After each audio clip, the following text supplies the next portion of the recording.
Okay, welcome everyone to my continuation of what are my favorite theorems. As usually with a very biased point of view, in particularly today, because I'm trying to explain a little bit what random numbers are. And there is no, well, common accepted definition of what random actually means. So that's what I mean, right? In particular, very biased today. And I'm going with whatever it's called, Kolmogorov complexity, which is kind of a form of compressibility. It's a very nice idea. So let's see what actually random is, or random in the sense of this video. First of all, what I'm not going to talk about are random number generators or numbers generated by any kind of algorithm. Kind of by definition, that can't be random. Let me just still tell you a little bit about how this usually works. So here's the one that is actually visually very, very appealing, and it was used by Mathematica for a while. I'm not sure whether it's still used today. I don't think so. And I'm going to show you a Mathematica demonstration, which is linked below, how this actually works. So there's a certain famous rule. It's called Rule 30, and it turns up in the study of cellular automata. It's one of the rules of cellular automata, and it generates this nice black-white pictures. And the way you do it is, you see, as I said, you see it in action in a second. You basically take a slice. So I've taken this slice here. I don't want, yeah, whatever. Taking this slice here. And this slice defines you a sequence of zeros and ones, right? It's black and white. And from the series of sequence of zeros and ones, you can create a real number as follows. So you just check. So every blue box here is just a colored black box. And for every blue box appearing, you write a one. So here's a blue box. I should use a different color. So here's a blue box, here's a blue box, here's a blue box, here's a blue box. So blue box, blue box, blue box, blue box, and so on, blah, blah, blah, blah. And depending on the row you're in, reading from top to bottom, you put a whatever, 2 to the minus 1, that's the first one, 2 to the minus 3, because it's the third one, 2 to the minus 4, 2 to the minus 5, 2 to the minus 8, and so on. And you generate a number. And that's your output. So this is a way to generate a random number. You can now vary the starting position, and then you get plenty of random numbers. Let me how this works actually in practice. So here is the Mathematica demonstration project linked below.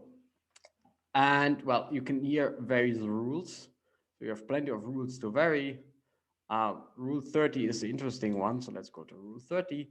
And the way to generate the random number is exactly as I said. You take this slice and you just read off black or white boxes. You can vary even if you want the column, but let's fix the middle. And well, you can make it as big as you want. You just get longer numbers, as you can see, because you have more rows to play around with.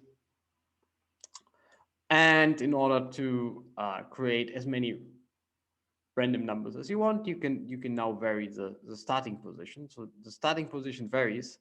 The starting position is the one I vary here.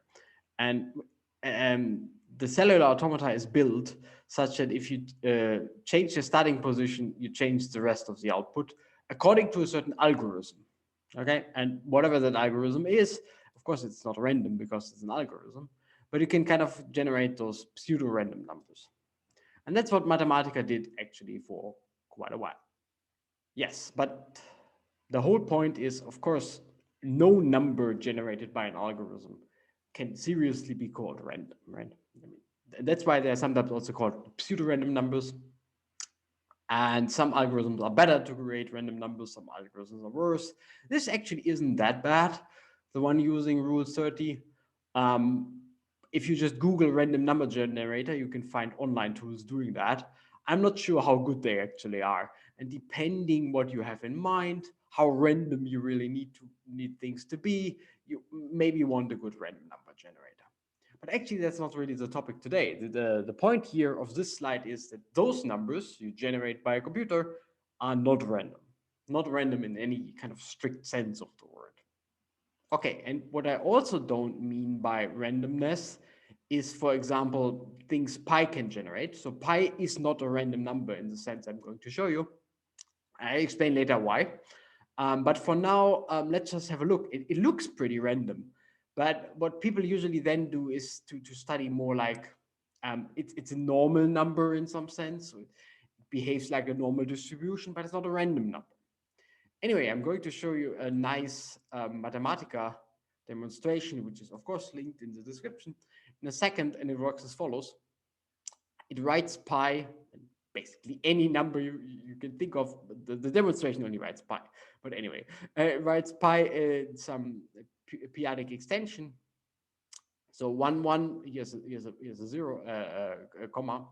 So 1 1 means you have 2 plus 1, which is your 3 leading digit. Very good. And then comes the comma and whatever. Uh, the first one is 2 to the minus 1 times 0. As far as I could tell, then it's 2 to the 0 times 2 to the minus 2, and so on. 1 to 1. And it generates a nice picture of a random walk. And this is a typical thing how a random walk looks like. It just fluctuates along the starting axis, but it can go as far off as you want, and always will repeat. At one point, it will it. Let me try again. It can always go as far off as you want, but it will always turn back and come back and cross the axis again. So this is a very standard picture of a random walk.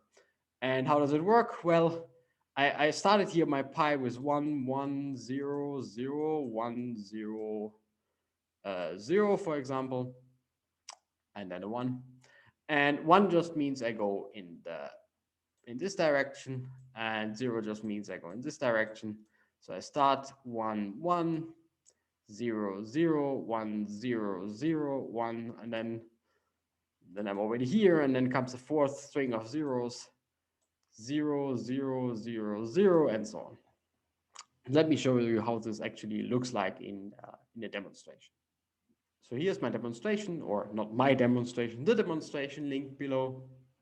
And what you can do is you can vary the base in case you want to do that. Same rules, of course. And you can increase the digits of the plot. And this is very nice. You can see basically this is how a random walk looks like. It goes as far as you want. There's apparently a long string of zeros at one point. It goes as far as you want towards one direction, and then kind of wants to come back, whatever. So it looks pretty random. So this is typical picture of a random walk. So the first 3,000 digits, but it still won't be a random number. I'm going to explain that. Let's have a look at whatever. 4, okay. 5 looks also very random. 6, 7 goes very negative. 8, ooh, 9 is very positive. So it seems like the digits of pi really behave randomly, but actually they don't. And that's what this Kolmogorov complexity is all about. So in the end, pi will be not random. It has other properties. As I said, they're usually called something like it's a normal number, like behaves like a normal distribution, something like that. But it's not random in the sense I'm discussing today. So let me get you a hint, or let me explain what I mean by random in this video. So take the number, a lot of ones just repeated 10,000 times, or any number you want, actually, it doesn't matter. And this is certainly not a random number. Nobody would claim that this is a random number, I hope. And the way to see this in my sense of random today would be that it can be compressed. It can be compressed into something much shorter, namely into an algorithm, which is a very boring algorithm, of course, uh, which is certainly not 10,000 digits long. It's much shorter. I haven't counted, but something like whatever, roughly whatever, 30 digits, while this is roughly 10,000, right? So it can be compressed. The information in the number can be compressed into something shorter. Here are two other examples, what I have in mind. So something that is compressible and something that is not compressible.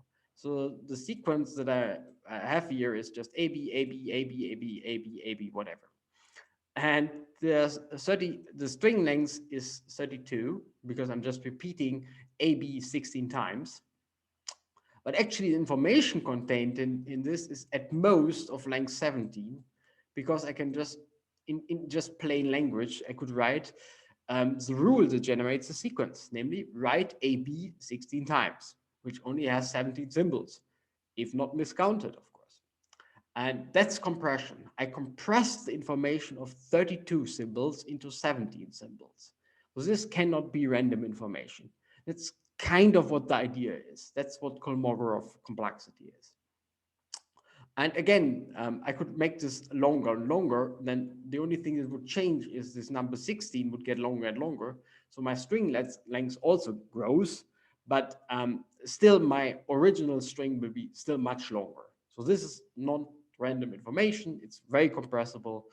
And yeah, on the other hand, if I have something like this, and I wasn't able to spot any rule, it's also 32 digits long. I wasn't able to spot any rule. So the only rule I can come up with to write it down as a computer program is to tell the computer program to write that number, which is then longer, actually. And we'll see an example of that in a second as well. So that's kind of a random sequence, something that can't compress any further. In contrast to the non-random sequences, this one, which is certainly completely compressible, and this one, which is also very compressible. And that's exactly what Kolmogorov randomness is all about, or Kolmogorov complexity. Link to the formal description, to the formal definition is in the description. So there's also a very nice book about it, which sadly is not freely available, but maybe you can find it in some library or whatever, or on some other online source. But the Wikipedia page is also very helpful if you want to read the formal definition. Let's just stay with more like the idea here. So a string, and the string can be infinite, infinite, whatever, of symbols. So real numbers would work, for example. You could write real number as a string of symbols.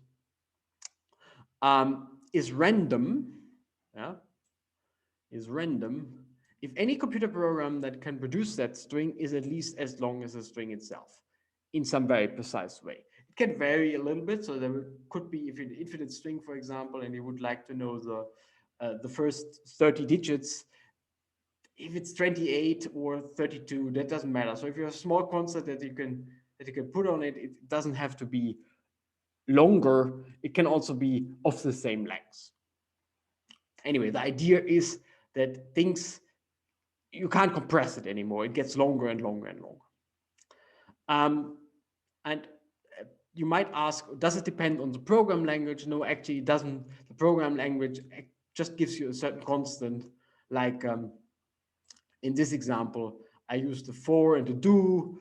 But the only thing that actually grows here will be the 10,000 if I'm like to let this number grow here. So the rest is just some constant that depends on the language that I'm going to ignore anyway. And any reasonable choice of language will produce the same results anyway. So that you can ignore that. Kind of a funny result about real numbers is that most real numbers are actually random in the sense that they form a measure one subset, while all others form a measure zero subset. So in some sense, the point about a random number is that you just can't write it down, right? You need at least as much information to write down the first 30 digits than, well, to write down the first 30 digits. You just can't compress it anymore. You can't make it shorter. In particular, in some sense, you just can't write down any real number. So real numbers are something you can't write down. But in life, you only see real numbers that are not random. So you're kind of biased. And the list of random numbers is, well, very huge, but the list of random numbers that appear in practice is very, very, very, very tiny. I actually don't know any. Maybe Chaiting's constant, but it doesn't really appear in practice. While pi, a number that certainly appears in practice, is definitely not random. I'm going to argue in a second why it's not random. But maybe it's already clear because, well, you can certainly, okay, I will argue in a second, so let's ignore it for now. So almost all random numbers are not random. And this whole idea really comes from data compression, or data compression comes from this whole idea. That's not quite clear to me. So what I did here is actually fun. I took this this is called white noise. Um, link is in the description. And I took this picture of an elephant. Uh, I'm not quite sure why it is an elephant. So what I did is I just Googled random picture, and apparently Google thinks this is a random picture. It was the first hit Googling a random picture. It's obviously not random, as you can see, it's an elephant. Anyway, so the white noise, I tried to compress it. So I started with, it was this size, and I tried to compress it using some zip file. And maybe my compression method is not really optimal or whatever, but as you can see, there was no way to compress it, basically. While the pictures thing Google thinks is random was actually pretty easy to compress. And I wasn't even trying very hard. I just used the built-in compression system of my computer. You can try to do the same. So just download some PDF or a JPEG or whatever of a random noise, something like white noise, like this one. Try to compress it. It won't work. And download any other whatever, not random thing where there's a lot of redundant information. For example, this video, if you download it, you can certainly compress it further because there's a lot of redundant information in this video. Or, of course, in this picture of an elephant. Anyway, I'm waffling. So random in this sense means not compressible, which kind of makes sense. And that's why I actually like this definition of random. Okay, let's come back to pi. So here I illustrate and I show you a Mathematica project, demonstration project linked in the description. This Archimedes approximation of pi, which works by using basically regular n-gons to approximate pi. So the outer one and the inner one come reasonably close to pi. It's not so bad. And I wanted to argue that pi is not random because there is this Mathematica demonstration project. And there's, of course, some source code in Mathematica, and it's a certain length. And it definitely should be better than just writing down whatever digits of pi. But I will show in a second why I don't want to do that. Anyway, this approximation converges very slowly anyway. So I decided to argue to use this funny formula here, which I found on the Wikipedia page for pi approximations. Because this funny formula converges very fast, okay? And you will need a finite number of code, doesn't matter, to just write this symbol, this expression, and then it only depends how far you want to compute it to get the whatever digit of pi. And yeah, this is used, or was used probably, to produce world records of digits of pi. So it converges reasonably fast, and you will see that the program you need is much shorter than the number of digits you get, right? So you don't need a 1 trillion digit 1 trillion digit program to calculate the 1 trillion digits, the 1 trillionth digit of pi. So this definitely shows that pi is not random. Yeah, so as I said, pi is not random. It has some random behavior, and you would formulate it slightly differently by using something like it's a normal number or whatever. But it's not random in this sense. It's certainly compressible. It certainly has compressible information. But now let me show you the demonstration project, which is actually quite nice. Okay, so here's Archimedes' approximation of pi, or a visual demonstration of how it works. So you have some outside polygon, in this case a square, and you have some inside polygon, which is in this case also a square. So the outside and the inside will always be the same. One of them will just be on the outside, and the other one will be on the inside. And you can vary, the outside one approximates pi to 4, which is reasonably close, and the inside one approximates pi to 2, which is also reasonably close. And you can just vary it here, and it's actually pretty nice. And it gets very, very circular, and it's actually not too bad. At the end, with the 40 gone, you boil it down to those two numbers, and pi will be somewhere in between those two numbers. Yes, and my idea was to kind of use this this demonstration project, which is really nice, to show that pi is non-random, but it doesn't do quite the trick. So let me explain why it doesn't quite work. So here's the source code, and I wanted to argue that, okay, I have written down the source code here, and the source code has certainly a finite number of symbols. I don't care, and it will vary with n, the input, and I just need to make sure that I get enough digits of pi varying n. And then I realized that there's some self-reference here in this source code, because it uses a pi. As you can see, it uses sines and cosines and tangents of pi to approximate pi. And I wasn't quite sure what to do with that information. And certainly this code, I think, doesn't show that pi is a random number because of this funny self-reference here. So I abandoned that idea. I don't want to blame the author of this demonstration project, because of course the point of the demonstration project is not to approximate pi, but to make it visually appealing.